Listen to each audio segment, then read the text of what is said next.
Well, here's a really interesting case. We're in the midst of one of the best NBA playoffs in recent history.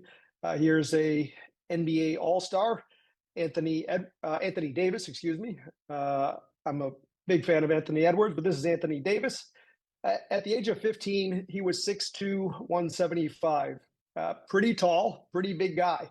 But for NBA standards, this is uh, someone who's very small. The average guard in the NBA is 2 meters tall, maybe slightly above at 6'6" or so, and about 195 pounds or 90 kilos.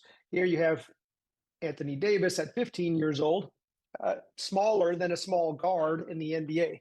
Well, he had an incredible growth spurt that actually extended much later than most, to the point where he reached a height of about 214 tall, 6'10", and is now about 110 kilos. So if a coach or a parent had looked at this individual at 15 years old, he may be considered too small for his sport. He may have a better future elsewhere.